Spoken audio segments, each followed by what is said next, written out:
Ahora sí, listo. Vamos a Lucas 14. Lucas 14, del 15 al 24.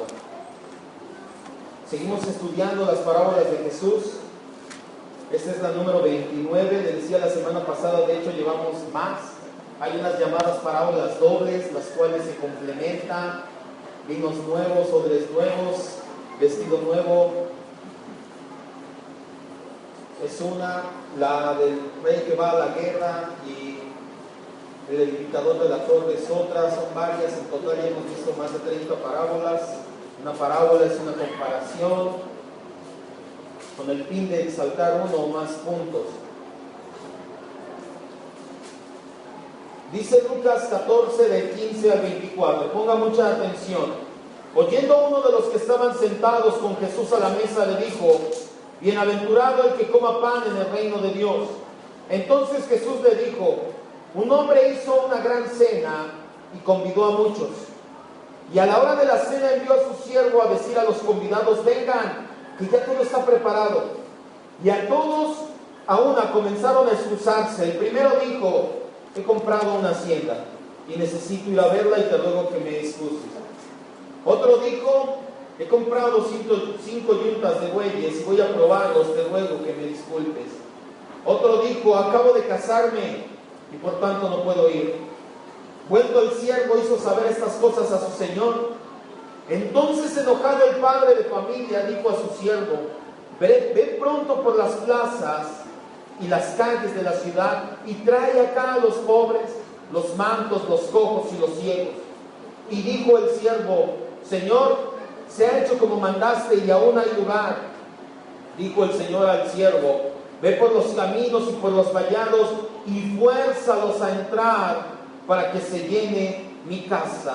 Porque de verdad te digo que ninguno de aquellos hombres que fueron convidados gustará mi cena. Cierre sus ojos.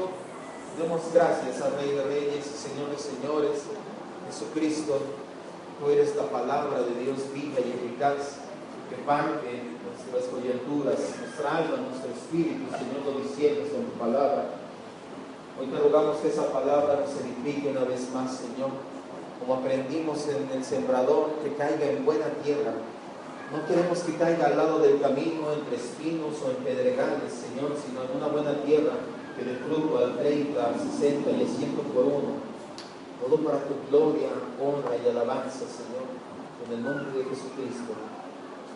Amén. La parábola que vamos a estudiar el día de hoy, muchos la llaman la del gran banquete, de la gran cena o de la fiesta de bodas. Nosotros le vamos a llamar de la gran cena. Al final de cuentas, algunos nombran las parábolas de manera distinta, dependiendo el punto en el cual piensan que es más importante. Esta parábola tiene un pasaje paralelo en el libro de Mateo 22, del 1 al 14. No vamos a ir a verlo, porque para nuestro estudio nos vamos a enfocar principalmente en el relato que encontramos aquí, en el libro de Lucas. Como es debido hacerlo, y lo hemos venido haciendo todo ese tiempo, primero vamos a ver el contexto de esta parábola de Jesús para entender lo que la palabra dice y no lo que nosotros creemos que dice. El contexto de esta parábola está dividido en 3 grandes partes. 2 de esas partes la vimos en la parábola de la semana pasada, la llamada parábola de los convidados a la boda. Primero vimos que Jesús es invitado en un día de reposo a una cena y ahí, en casa del príncipe de los fariseos, Él da una cátedra de lo que es la esencia de la ley de Dios, que es glorificar a Dios. Él sana a un hombre hidrópico y ya no nos vamos a detener a explicarlo, ya vimos lo que es esto. Después, a raíz de esto, Jesús cuenta su primer parábola. Este es el primer bloque. El contexto es que Jesús lo invitan a una fiesta, ahí él en un día sábado en casa de un principal de los fariseos sana a un hombre que tenía hidropesía. Después, a raíz de que sana al hombre de hidropesía, empieza a contar la primer parábola del día, que es la de los convidados a la boda, porque él notaba cómo llegaban a devorar los mejores lugares en casa del fariseo. Esta enseñanza, lo vimos la semana pasada, nos habla fuertemente del principio de humildad y dejar a un lado el orgullo. En Lucas 14, del 12 al 14, vamos a leerlo ahí sí un poquito más atrás, unos versículos, encontramos la tercera parte del contexto de la parábola. Ahora Jesús voltea su enseñanza hacia el anfitrión. Por eso no la terminamos, no leímos hasta acá la semana pasada, quería hacerlo así. Del 12 al 14, vamos a leer desde el 11, que fue la culminación de la parábola de la semana pasada. Dice: porque cualquiera que se enaltece será humillado, y el que se humilla será enaltecido.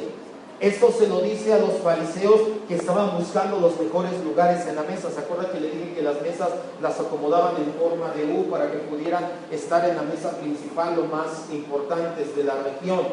Pero después Jesús voltea y ahora le dice al anfitrión estas palabras. Dice: cuando hagas comida o cena, no llames a tus amigos, ni a tus hermanos, ni a tus parientes, ni a vecinos ricos.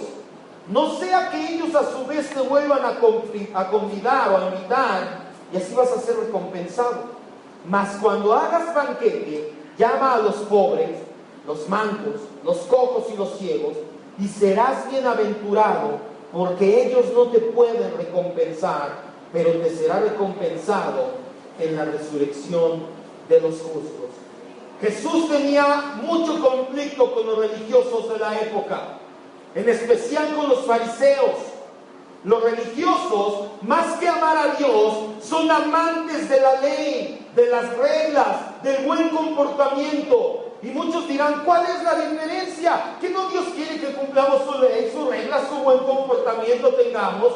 La diferencia es que en el exterior aparentan una conducta correcta, pero en el interior la mayoría de las veces hay tinieblas, porque se hace por satisfacción propia, para sentirse mejor o superior. ¿Qué hacían los fariseos? ¿Por qué buscaban los mejores lugares? Porque venían por encima de su hombro a los demás y decían: pues a mí me corresponde aquí, yo me porto mejor que estos pecadores. Para eso es la ley, para eso cumplimos, para eso amamos a Dios, para eso estudiamos sana doctrina, para ser mejores o creernos mejores que otros. Por supuesto que no. Lo hacen muchas veces para ser vistos por los demás y no porque tengan un genuino amor a Dios. Tengamos mucho cuidado. No es lo mismo amar a Dios y por amor lo obedecemos, a amar la ley y únicamente querer cumplir la ley y la ley. ¿Por qué? ¿Cuál es la diferencia? Se lo acabo de decir. Muchas veces es satisfacción propia, es orgullo propio, es sentirme mejor que los demás. Jesús tenía mucho conflicto con estas personas. Vamos a Mateo 23. Por eso es que Jesús sana a un hombre el sábado. Él les dice: vean, la ley dice no hagas nada el sábado, pero la esencia de la ley es glorificar a Dios. No que te sientas mejor porque no hiciste nada el sábado. Mateo 23, del 1 en adelante, vamos a leer. Vea cómo trataba Jesús a los religiosos de la época. Entonces habló Jesús a la gente y a sus discípulos diciendo: en la cátedra de Moisés se sientan los escribas y los fariseos. O sea, ellos son los que estudian la ley. Así que todo lo que les digan que guarden, guárdenlo y háganlo. Cuando te dicen: es que la ley dice que esto, o es que la Biblia dice que no, eso, que sí, hazlo, tienes razón.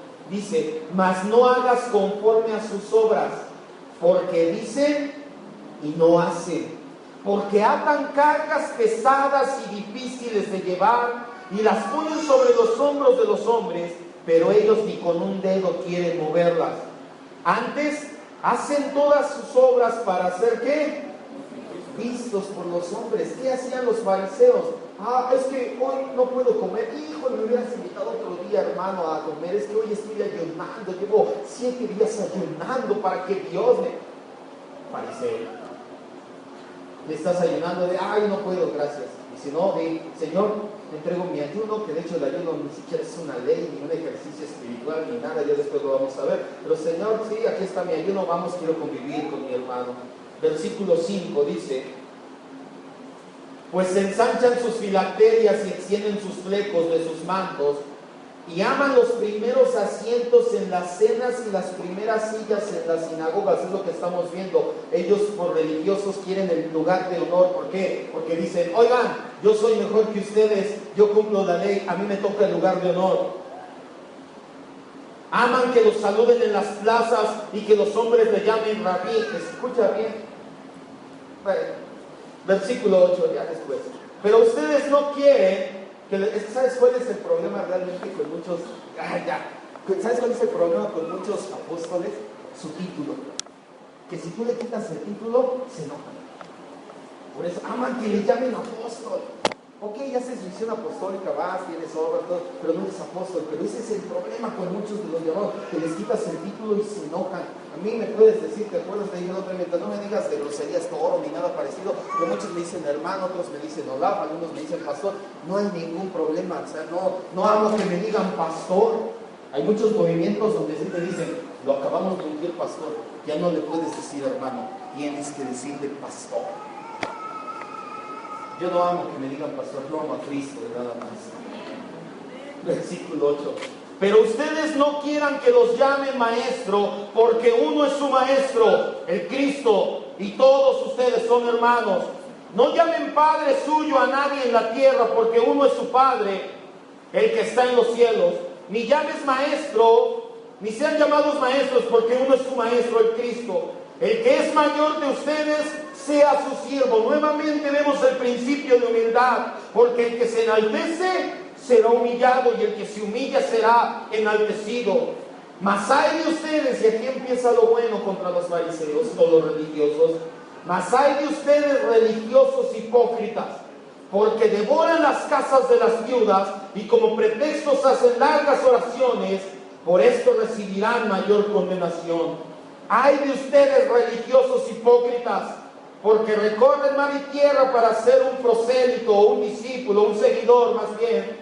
Y una vez que tienes ese seguidor, lo haces 2 veces más hijo del infierno que tú.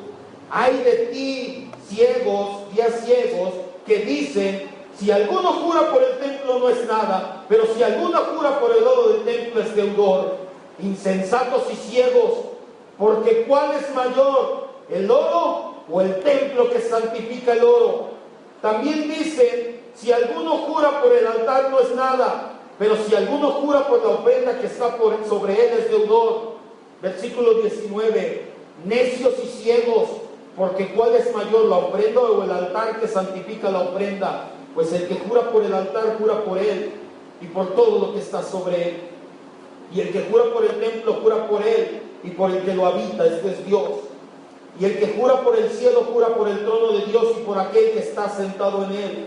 Pero hay de ustedes religiosos hipócritas, porque diezman la menta y el eneldo y el comino, y dejan lo más importante de la ley, la justicia, la misericordia y la fe. Ellos hacían obras religiosas, pero dejaron de lado la justicia, la misericordia y la fe. Dice, esto era necesario hacer sin dejar aquello. No te está diciendo no cumplas la ley, te está diciendo haz uno, pero teniendo lo otro. ¿Se acuerdan? Los que estamos en el discipulado, vimos el tema de la fe y vimos eso, que no puedes decir yo tengo buenas obras, pero no creer en Jesucristo, no creer en el plan de salvación, de redención, ¿sí? O decir tengo el plan de salvación, yo creo en Cristo, bla, bla, bla, pero no tener buenas obras, que no haya fruto. Tienes que tener lo uno y lo otro. Así les está diciendo Jesús, ok, estás cumpliendo la ley, pero tiene que ser no dejando esto otro de lado. Versículo que vamos, 24, dice, guías ciegos que cuelan el mosquito y tragan el camello.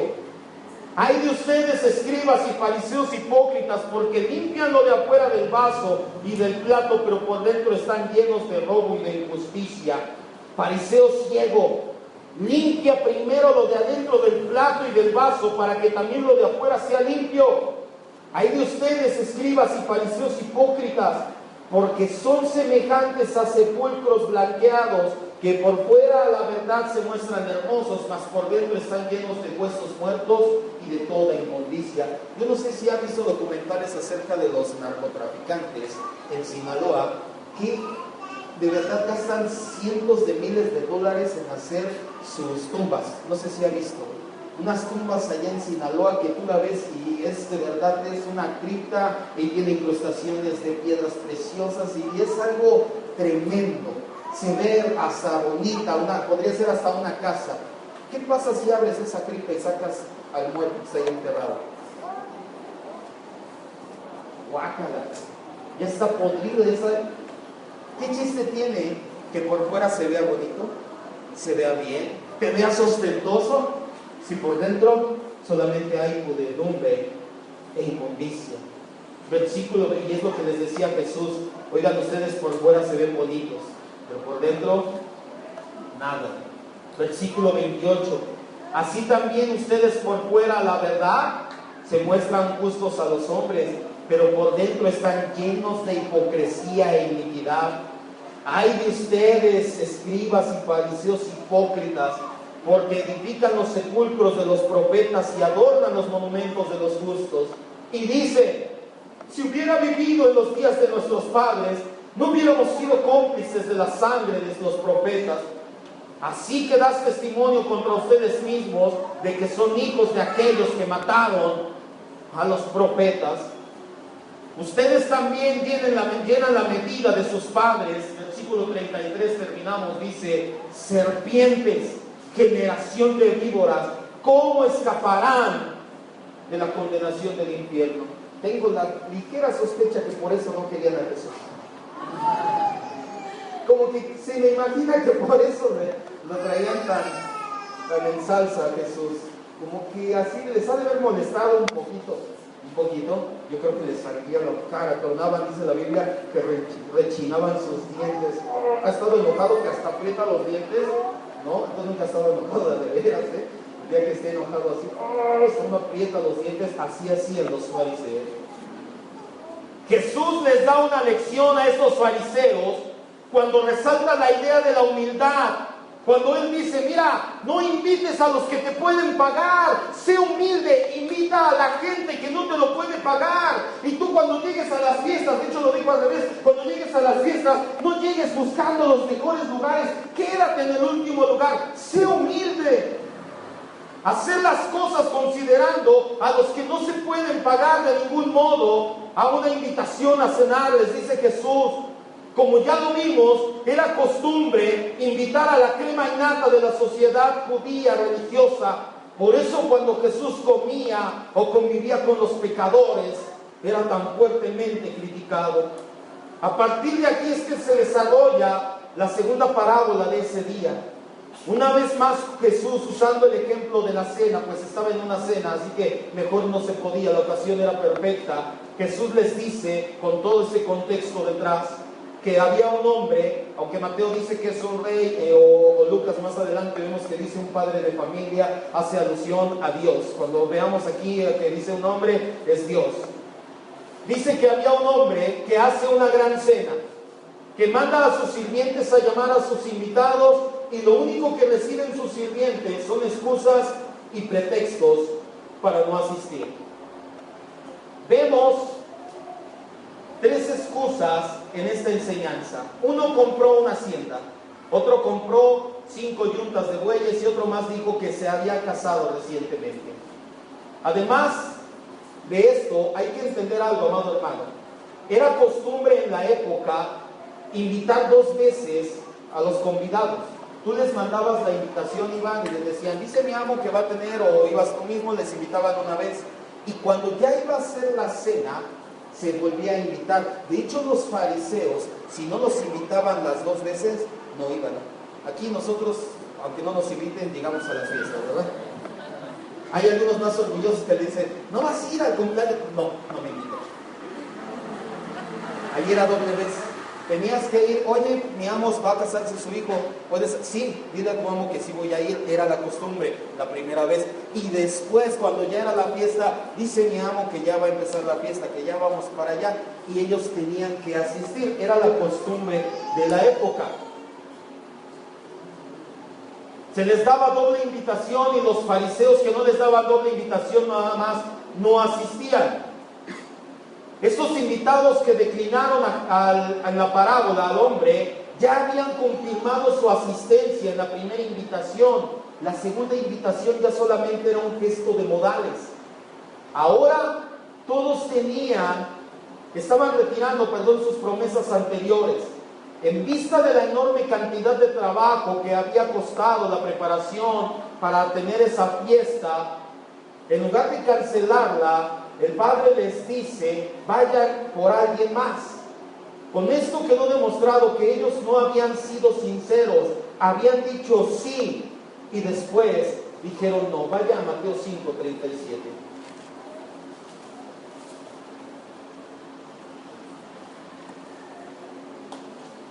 Y esto solamente es un pequeño paréntesis. Estos invitados primero dijeron sí, después dijeron, vele a decir a tu amo que dice mi mamá que siempre no.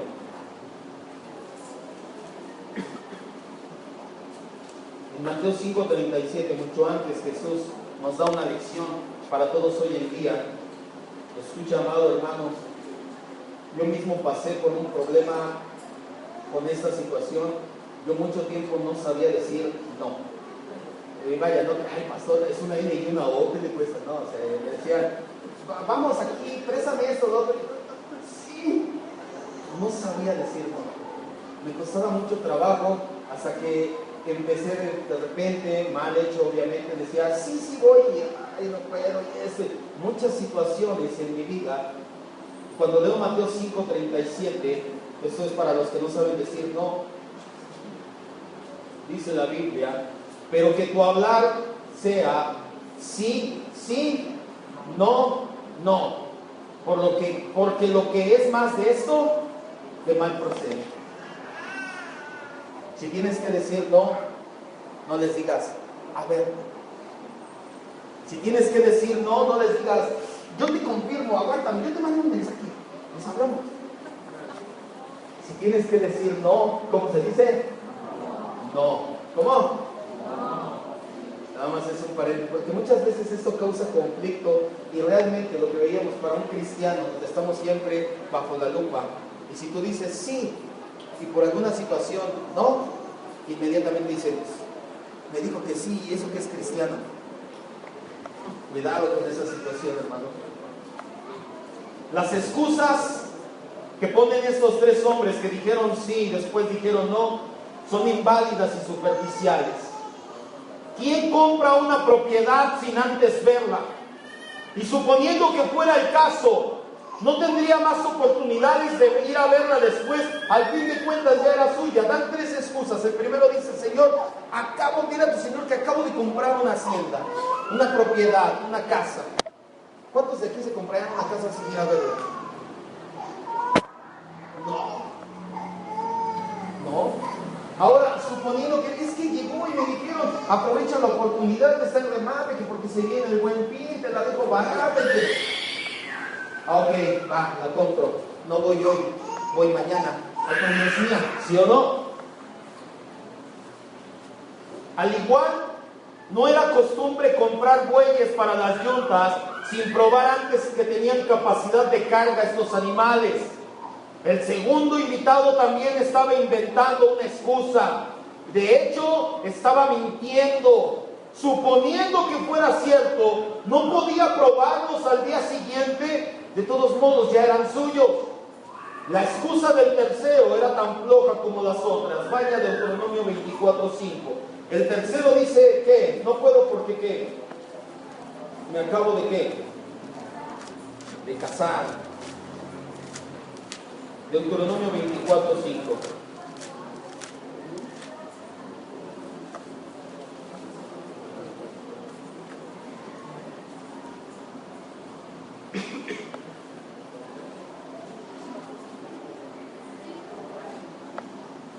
El tercero da una excusa tan floja, tan insulsa como las otras dos. Los dos primeros dicen, es que acabo de comprar una hacienda, voy a ir a verla, pues que no lo habías visto antes. Acabo de comprar unos bueyes, voy a probar los que no los probaste antes.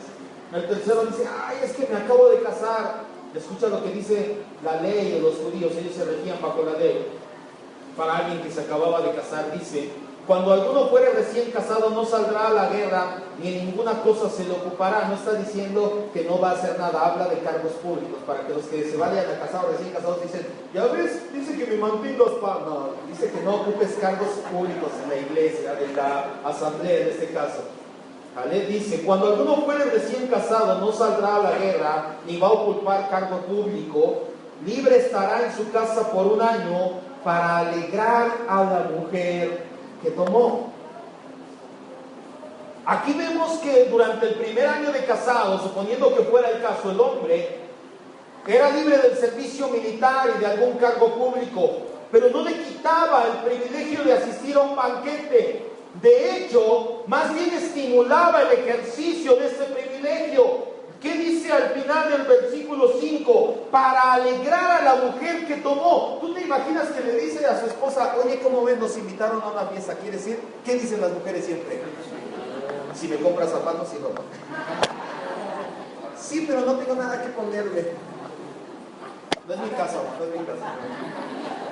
Sí, sí, perfecto. Y se alegran y dicen, y me voy a hacer un peinado y me voy a poner. A lo mejor no era el caso, pero estoy hablando ahorita, pero en el tiempo de Jesús a lo mejor no era el caso. Pero si le decía, oye, mi amor, nos acaban de invitar a una fiesta, ¿quieres ir a una boda? Va a decir, sí, por supuesto que sí, sí quiero ir, vamos, llévame. Ahora era un invitado directamente del convidado.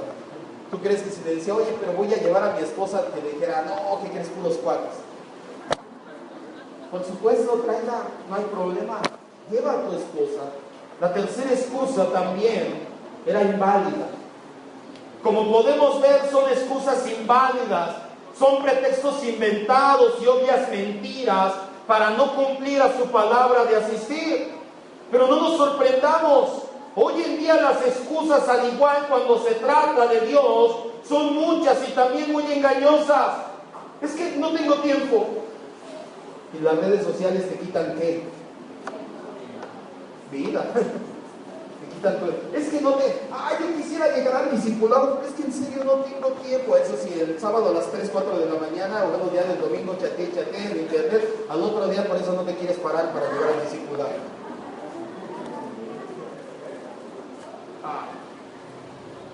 Pero no tengo tiempo. Es que estoy muy ocupado, es que usted no... discúlpeme, Señor Salvador del mundo, yo no sabía que sus ocupaciones eran tan grandes. No tengo dinero, soy muy joven, es que estoy estudiando, es que soy muy rico, es que soy muy viejo. Hay quienes dicen, es que soy muy bueno, no lo necesito. O por el otro lado, soy muy malo, Dios nunca me va a aceptar. Es que tengo familia, tengo que ver por mi familia, es que estoy enfermo y podríamos seguir todo el día con excusas. Si vemos rápidamente a personajes que impactaron en la historia bíblica, veremos que a pesar de que ellos sí tenían verdaderamente grandes dificultades, no las pusieron como pretexto. Abraham era viejo. ¿Y qué dice la Biblia? Le creyó a Dios y ¿qué? Le fue contado por justicia. Abraham era viejo y no puso como pretexto, aunque Sara sí, pero bueno. Jacob era inseguro. Es que voy a ir a ver a mi hermano y si me hace algo, vamos a hacer algo, vámonos en 2 partes, llegan ustedes primero, luego llegamos nosotros, y es que aunque ya sé que Dios me va a bendecir, y aún así obedeció. Lea, su primera esposa, fue menospreciada. José fue violentado. José era el hombre que podía poner más pretextos en el mundo y decir, oye, ¿cómo quieres que ame a Dios si mis hermanos me acaban de vender? Olvídate, no voy a buscarme bien. ¿Y qué dice la Biblia? Que cuando llegó la tentación dijo, patitas, ¿para qué las quiero? Vámonos. La Biblia dice, resiste al diablo y huirá de vosotros. Con eso no hay ningún problema. Pero cuando venga la tentación, dice, huye. Le dice Pablo a Timoteo, huye de las pasiones juveniles, porque esas sí te atrapan. Moisés era tartamudo. Pero, como yo, Señor, eso es todo, le decía como pobre. Señor, como yo. Gedeón era un miedoso. Dice la Biblia que cuando se le apareció el ángel de Jehová, él estaba en el lagar separando la paja y trigo. El lagar era para pisar las uvas, era un lugar cerrado, no tenía que dar el sol para que no se fermentara rápidamente o indebidamente. ¿Por qué estaba ahí escondido? Porque tenían miedo de los madianitas. Y aún así, cuando el ángel del Señor le dijo, ven, dijo, pues vamos. Se contó 30,000 y de ahí sacaron la película, los quitó y dijo 300 nada más. Los 300. Rahab era una inmoral. Ella pudo haber dicho también, Señor, ¿cómo quieres que ayude a los espías? No, si soy prostituta, soy ramera. Yo no, Señor. Búscate otra. Nada. David, lo vimos hoy en la mañana, adulteró y asesinó. Jonás era rencoroso. Jonás creo que es el único profeta que ha orado porque su predicación no se ha escuchado. Dice la Biblia que cuando Juan, de hecho, no quería ir a Nínive, por eso es la historia de Jonás, lo traga el gran pez y después va, y porque él iba hacia la dirección toda contraria, hacia Tarsis, lo traga un pez, va y lo escupe en las costas de Nínive, y entonces empieza a decirles arrepiéntanse, y hubo más de 40,000 arrepentimientos ese día. Y Jonás, ¿sabes qué hizo cuando la gente se arrepintió? Se enojó. Y aún así, Ruth era extranjera, Noemí era viuda, Juan el Bautista era un excéntrico, Pedro era un impulsivo, Marta era una afanada, Tomás dudaba todo tiempo, Pablo podemos ver que no tenía buena salud. Si vamos a esperar a que todo esté perfecto y en su lugar para hacer las cosas, jamás vas a hacer nada. Así de sencillo. Es que ya nada más estoy esperando que se componga mi matrimonio, que tenga salud, que tenga dinero, que mis hijos estén bien, que me compre una casa y que tenga coche. Y ya sigo de, bueno, estoy con cuidado. Nunca vas a hacer nada. Por eso es que no se trata de nosotros, se trata siempre de Cristo. Y si tenemos a Cristo, no nos falta nada. ¿Cuántos dicen amén? Den un aplauso a Él.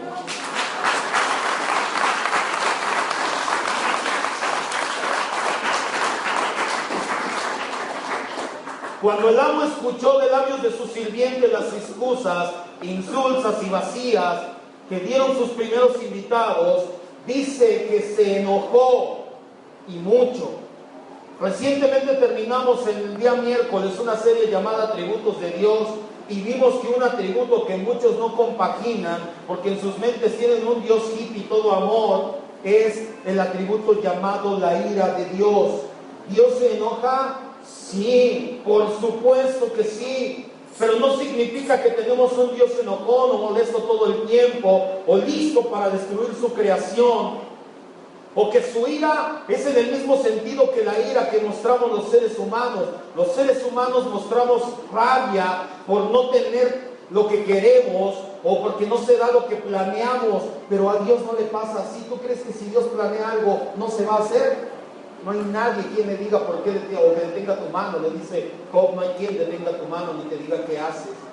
La ira de Dios es que Dios detesta intensamente todo lo que es malo. La ira de Dios la vemos manifestada en las Escrituras en muchas ocasiones y siempre contra lo malo o lo injusto o el pecado. Vemos la ira de Dios cuando desterró al hombre del huerto del Edén, en el diluvio, en la destrucción de Sodoma y Gomorra, en el castigo a los que construyeron el becerro de oro, en la cruz del Calvario. Y en el Nuevo Testamento lo vemos cuando castiga realmente, ellos sí, a Ananías y Zafira, cuando Herodes es comido por gusanos. La actitud que tomaron estos invitados que rechazaron fue digna de la ira del amo, del padre de familia. Así que, por supuesto que es digno de detestar una actitud así. No se espera menos. Querían tomarle el pelo, querían, como decimos aquí en México, pasarse de listos al inventar tan tontas excusas para no asistir a la cena. Es por eso que el padre le dice al esclavo que vaya a las plazas, a las calles e invite a pobres, a mancos, a cojos, a ciegos, y cuando sobra lugar le dice que vaya por los caminos y traiga más. Vemos 5 tipos de invitados que encontramos también en 1 Corintios 18:31. Vamos rápidamente.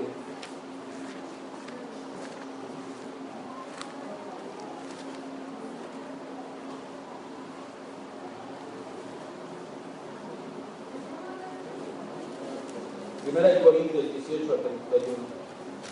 1, 18 al 31.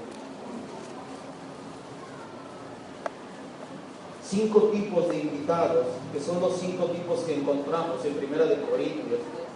Él les dice que vaya por pobres, mancos, cojos, ciegos, y como sobra lugar, ve por los que ni se ven, por los que no son.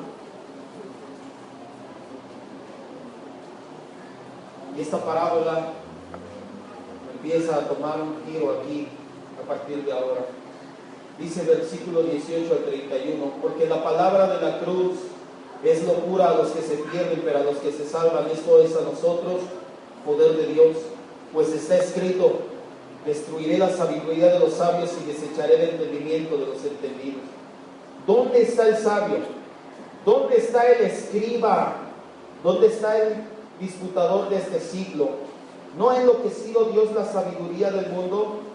Pues ya que en la sabiduría de Dios el mundo no conoció a Dios mediante la sabiduría, agradó a Dios a salvar a los creyentes por la locura de la predicación. Está diciendo esta parábola, que está diciendo, hubo unos primeros invitados, sabios, escribas, los doctos, pero no entendieron, no fueron a la boda. Dice, porque los judíos piden señales y los griegos buscan sabiduría, pero nosotros predicamos a Cristo crucificado, para los judíos ciertamente tropezadero y para los gentiles locura, mas para los llamados, así judíos como griegos, poder de Dios y sabiduría de Dios. Versículo 25 en adelante, aquí están los 5 invitados. Porque lo insensato de Dios es más sabio que los hombres, y lo débil de Dios más fuerte que los hombres. Pues miren, hermanos, su vocación, que no son muchos sabios según la carne, ni poderosos, ni nobles. Te está diciendo, no te escogió porque seas muy bueno, sino porque escogió Dios lo necio del mundo, escogió para avergonzar a lo sabio.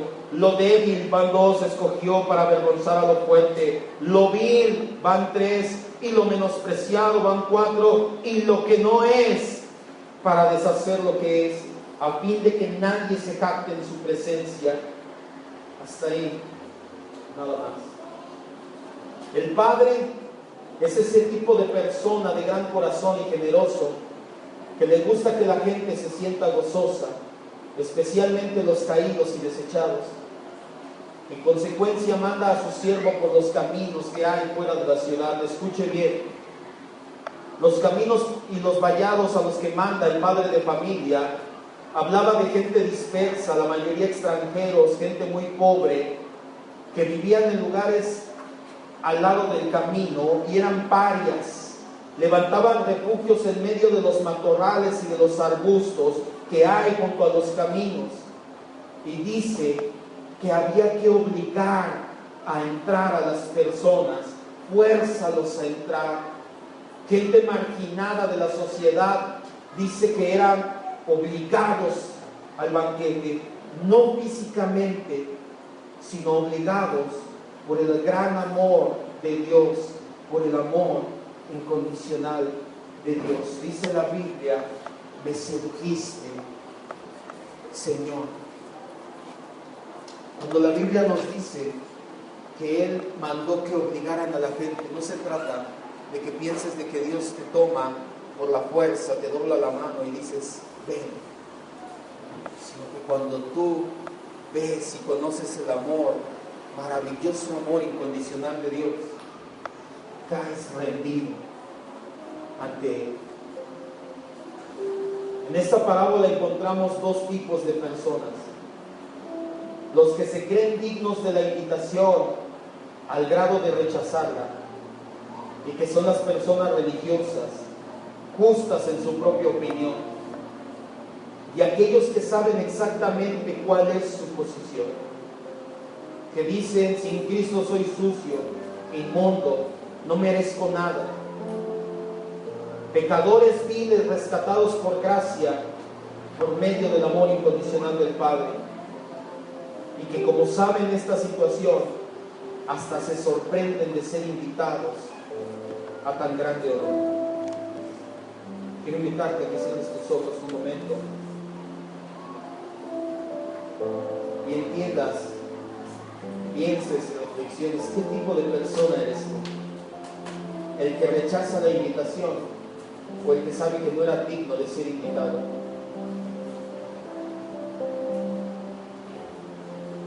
Si tú crees que eras digno de esa invitación al grado de que rechazas, no te sorprenda que la invitación sea corrida después a algo. Por eso dice en el versículo 24, Lucas,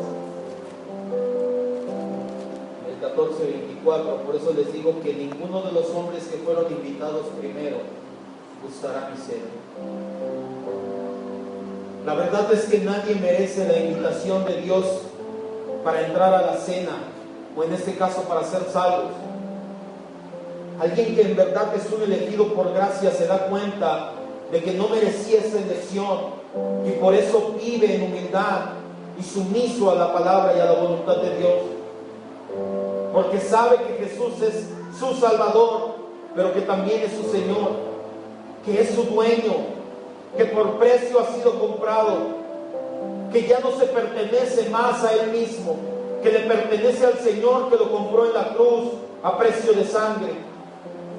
Cuando entendemos y amamos esa verdad, es cuando nuestras vidas se ven transformadas profundamente.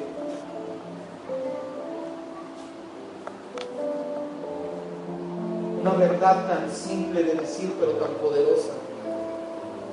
No se trata de ti. No merecías ser invitado, no merecías ser salvo, pero Dios en su amor incondicional te obliga. No literalmente te lleva de la mano atrás de la espalda, sino que te rinde a Él. ¿Quién de nosotros no se rinde a Dios y le dice te amo cuando te das cuenta que no merecías nada, sino castigo? No merecías ser invitado tampoco. Eras de esos 5, cojo, ciego, manco, un paria. Como dice nuestro nombre en la iglesia, literalmente eras un remanente. El remanente significa las obras, lo que nadie quiso, lo que el mundo no quiso, lo que nadie quiso. Eso Dios amó. Y eso, cuando lo entiendes, cuando empiezas a amar, transforma tu vida profundamente. Gracias, maravilloso Dios.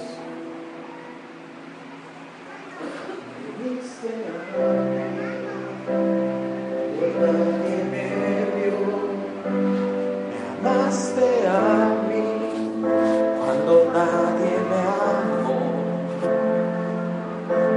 me viste a mí cuando nadie me vio,